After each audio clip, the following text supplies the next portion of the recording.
السلام علیکم دوستو، آج کی کہانی بہت ہی انٹرسٹنگ ہے، تو چلیے سنتے ہیں۔ میں سوچتا ہوں یہ بات تھوڑی پرانی ہو چکی ہے، لیکن لگتا ہے جیسے کل ہی کی بات ہے۔ میں اپنے پاپا ممی اور نانی کے ساتھ رہتا ہوں۔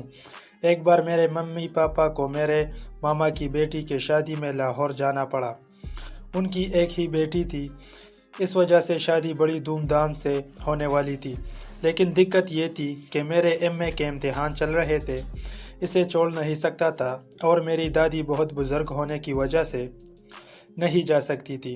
وہ 24 گھنٹے یا تو عبادت کرتی تھی یا بیڈ پر لیٹی خراٹے مارتی تھی۔ لیکن آخر یہ فیصلہ ہوا کہ ایک ہفتے کے لیے میرے چاچا کی چھوٹی بہو، جس کی شادی پچھلی مہینے میں ہوئی تھی، اور کہا گیا کہ ان کو بلا دیا جائے۔ پاپا نے چاچا کو فون کر کے ساری بات بتا دی اور ان کی چھوٹی بھابھی کو بھیجنے کے لیے بتا دیا۔ اگلے دن چھوٹے بھیا بھابھی کو لے کر آ گئے تو پاپا ممی شادی میں چلے گئے۔ بھیا بھی بھابھی کو چھوڑ کر شام کی گاڑی سے گاؤں چلے گئے۔ اس وجہ سے نانی اور بھابھی ہی اب گھر میں تھے۔ بھابھی 5 بہنوں میں سب سے چھوٹی ہے اور اس وقت صرف 17 سال کی تھی، اور میرے بھائی کا عمر اس وقت 35 سال ہے۔ اس شادی کا وجہ بھابھی کے والد کا نہ ہونا اور بہت ہی غریب ہونا تھا۔ ادھر بے روزگار اور نشئی ہونے کی وجہ سے بھائی کی بھی شادی نہیں ہو رہی تھی، لیکن چاچا پولیس میں انسپکٹر رہتے، اس لیے انہوں نے کسی طرح چکر چلا کر یہ شادی کی تھی۔ بھابھی کیسی تھی؟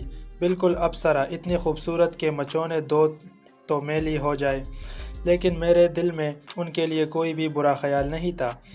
اس دن جب بھیا کو اسٹیشن چھوڑ کر گھر پہنچ گیا تو میں نے بھابھی کو بتایا، اور بتاؤ بھابھی کیسی رہی آپ کی شادی؟ بھابھی نے کوئی جواب نہیں دیا، چپ چاپ کچن میں جا کر کھانا بنانے لگی۔ میں نے بھی کوئی توجہ نہیں دی، رات کو ممی پاپا نہیں تھے، اس لیے میں نے بھابھی کو بتایا، بھابھی جلدی کھانا لگا دو، مجھے نیند آ رہی ہے۔ بھابھی نے کہا، نیند آ رہی ہے؟ میں نے آہستہ سے ان کو خاموش رہنے کے لیے بتا دیا اور فوری طور پر کمرے میں جا کر لیٹ گیا۔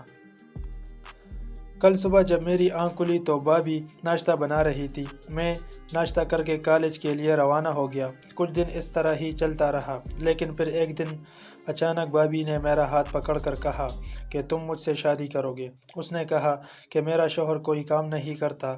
میں بھی اسی انتظار میں تھا۔ میں نے فوراً ہاں کر دی اور ہم دونوں نے گھر سے بھاگ کر شادی کر لی۔ دوستو، اگر یہ کہانی اچھی لگی تو لائک کرنا اور چینل کو سبسکرائب کرنا، اور ساتھ گھنٹی کو بھی آل پر سلیکٹ کر دینا، تاکہ ایسی خوبصورت کہانیاں آپ لوگوں کو وقت پر پہنچ سکے۔ شکریہ۔